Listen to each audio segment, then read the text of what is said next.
हाय दोस्तों, कैसे हैं आप सभी। मैं डॉक्टर आनंद व्यास फिर से अपने YouTube चैनल पर आप सभी का स्वागत कर रहा हूं और आशा कर रहा हूं सभी ठीक हैं, मस्त हैं, एंजॉय कर रहे हैं। अंतिम प्रहर की सीरीज में मेरे साथ जुड़े हुए हैं। 5th मोस्ट इंपॉर्टेंट क्वेश्चन पर अपन चल रहे हैं। देखते हैं कौन सा क्वेश्चन निकलता है। फिर 5वां क्वेश्चन है IHRM। अब IHRM क्या है?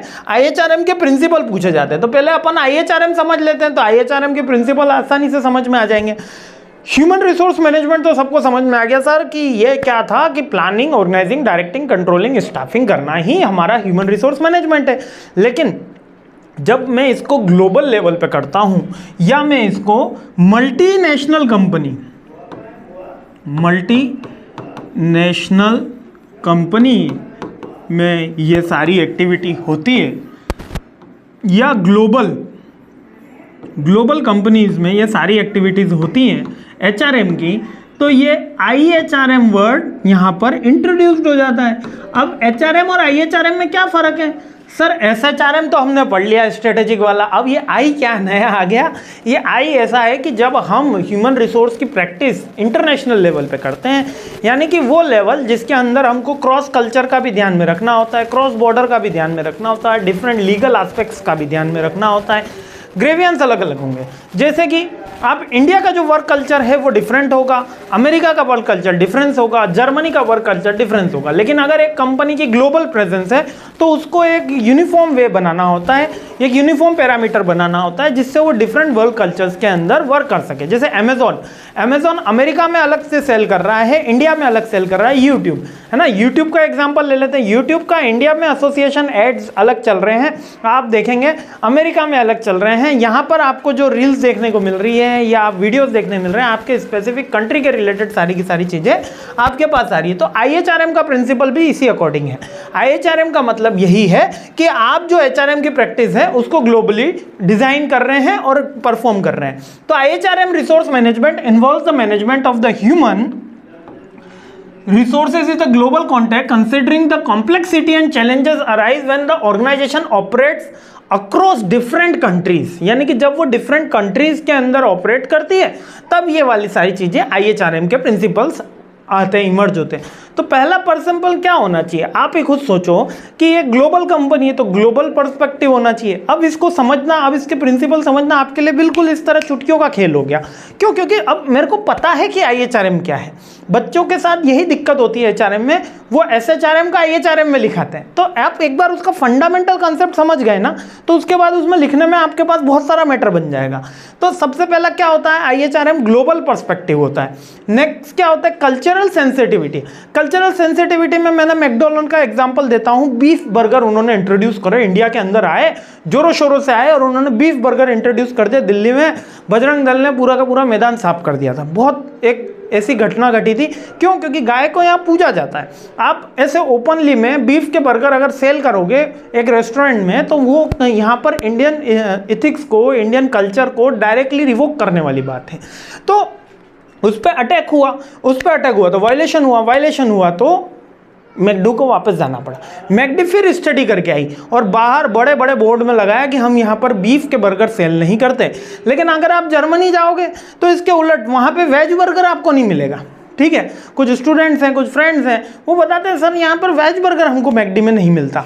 ठीक है, जो आलू टिक्की बर्गर यहाँ का उनका मोस्ट प्रॉमिसिंग आइटम है वो वहाँ पर अवेलेबल नहीं होता। तो ये क्या है? कल्चरल सेंसिटिविटी का इशू आपके पास IHRM में देखने मिलता है। जब एक ऑर्गेनाइजेशन को कल्चर देखने मिल रहा है तो उसी तरीके से HR भी तो ऑर्गेनाइजेशन का ही पार्ट है, तो उसको भी ये इशू देखने मिलता है। तो उसको सोच कैसे रखनी होती है? ग्लोबल।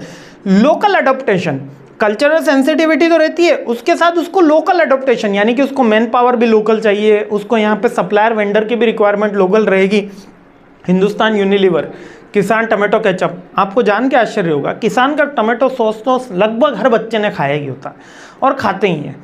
ठीक है, कोई खाने की बुरी बात नहीं है, लेकिन उसके पास जो टेक्नोलॉजी है, उसके पास जो टमाटर से वो सॉस बना रहा है वो पूरा मेड इन इंडिया ही है।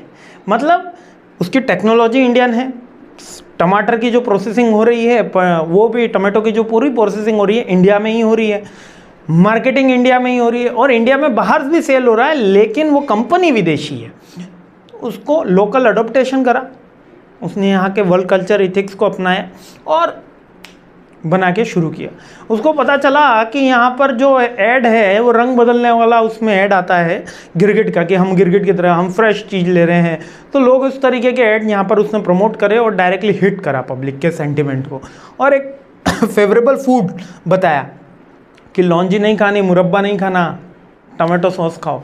बच्चों को भी टमाटो सॉस ज़्यादा पसंद है। अब मुरब्बे का कोई होड़ कर सकता है? नहीं कर सकता, लेकिन खैर अब बनता भी कमी है लोगों में, घरों में। हमारे घर में तो आज भी वही प्रथा है, बनता है और हम दबा के खाते हैं, ठीक है। तो लोकल अडोप्टेशन आपको समझ में आ गया। क्रॉस बॉर्डर कोलैबोरेशन, अब जब भी IHRM की बात होती है तो अब जैसे कि एक कंपनी इंडिया में है और दूसरी कंपनी जर्मनी में है या अमेरिका में है, तो वहाँ पर ट्रांसफ़र रिक्रूटमेंट जो होगा वो ग्लोबल लेवल पे होता है, तो उनके पास एक वाइडर पूल अवेलेबल रहेगा। इसलिए क्रॉस बॉर्डर उनके पास क्या रहते हैं, टाई अप रहते हैं कि आप एक USA बेस्ड कॉलेज के अंदर गए और वहाँ से बंदे रिक्रूट करके आपने इंडिया के अंदर डायरेक्टली प्लेस कर दिया। अब IIM का जो बच्चा MBA निकला हुआ है उनमें से कितने इंडिया में प्लेस्ड हो रहे हैं? सब के सब ब्रेन ड्रेन हो रहा है। 80 to 90% IIM IIT के स्टूडेंट बाहर चले जाते हैं। क्यों चले जाते हैं? इसलिए चले जाते हैं क्योंकि हायर पैकेज मिलता है। ये क्रॉस बॉर्डर कोलैबोरेशन, इंडिया में आती है कंपनी, यहाँ पे टाइप करती है, बच्चों को बाहर ले जाती है। टैलेंट मैनेजमेंट, यहाँ पर एक वाइड रेंज ऑफ वेराइटी के आपको टैलेंट मैनेजमेंट की एक्टिविटीज़ देखने को मिलती है। आप कभी अमेजोन में पार्ट टाइम जॉब के लिए अप्लाई कीजिए ऑनलाइन। अब तो खैर बहुत सारे कस्टमर केयर एग्जीक्यूटिव के भी उनके पास जॉब्स है और अच्छी 20, 25, 30 हज़ार से उनकी स्टार्टिंग हो जाती है। आप जॉब सर्च करिए अमेजोन के अंदर, तो वो आपको सिखाएंगे भी और आपको एक्टिविटी भी कराएंगे। तो टैलेंट मैनेजमेंट की भी एक्टिविटी करी जाती है। इसके अलावा आगे बढ़ते हैं तो इंटरनेशनल स्टाफिंग होता है। जब यहाँ पर स्टाफिंग यानी कि आप जो रिक्रूटमेंट कर रहे हो, जो ट्रांसफ़र कर रहे हो, वो सारी की सारी एक्टिविटी कैसी हो गई? इंटरनेशनल लेवल पे हो गई। ग्लोबल कंपनसेशन एंड बेनिफिट, यानी कि वर्ल्ड ट्रेड ऑर्गेनाइजेशन के लिए जो वर्ल्ड पॉलिसीज चल रही है उसके अकॉर्डिंग भी आपको कंपनसेशन यहाँ पर पे करना पड़ता है। लैंग्वेज एंड कम्युनिकेशन का गैप तो रहता ही है। खैर इंग्लिश आने के बाद, मीन्स के इंग्लिश एक ग्लोबल लैंग्वेज बनने के बाद ये गैप कहीं हद तक बहुत कम हो गया है, लेकिन फिर भी एसेंट का कहीं ना कहीं गैप आता ही है। अब इसमें मेन जो इशू आता है HR को, वो आता है लीगल एंड रेगुलेटरी कंप्लायंसेस, क्योंकि हर देश के लीगल एनवायरनमेंट तो अलग अलग होता है। हमारे यहाँ तो राज्यों में भी लीगल एनवायरनमेंट अलग है, तो देश लेवल पे भी अलग है, और हर नेशन का एक लीगल एनवायरनमेंट अलग होता है और उनके साथ कोऑर्डिनेट करना और वर्क करना एक अलग डिफरेंट टास्क होती है। डाइवर्सिटी होती है और उन सबको एक रूप में रखना inclusion. Training and development high होता है। एथिक्स का हमेशा ध्यान रखा जाता है क्योंकि ये ब्रांड इमेज क्रिएट करने में काम करता है, और क्रॉस कल्चरल लीडरशिप को प्रमोट किया जाता है। तो कुल मिला के IHRM है क्या? IHRM की अगर प्रिंसिपल्स की बात करी जाए तो ये ग्लोबल परसेप्शन पे काम करता है, क्रॉस बॉर्डर लैंग्वेज पे काम करता है, डिफरेंट कल्चर्स पे काम करता है, डिफरेंट लैंग्वेजेस पे काम करता है, डिफरेंट लीगल लॉज पे काम करता है, ग्लोबल रिक्रूटमेंट होता है, ग्लोबल टैलेंट मैनेजमेंट होता है, ग्लोबल ट्रेनिंग होती है, यही सारी चीज़ें, ग्लोबल प्लानिंग होती है, ग्लोबल कंपनसेशन मैनेजमेंट होता है ना, और इसी तरीके की सारी प्रैक्टिस, ग्लोबल एथिक्स का सारा पालन किया जाता है। तो यही सारी के सारे पॉइंट्स हैं, HRM के ही हैं। थोड़ा सा ग्लोबल लेवल पे इसको टच करोगे तो ये सारे पॉइंट बन जाएंगे। समझ में आ गया होगा? वो अगले क्वेश्चन पे हमला बोलते हैं। मस्त रहिए, खुश रहिए और मुस्कुराते रहिए। जय हिंद।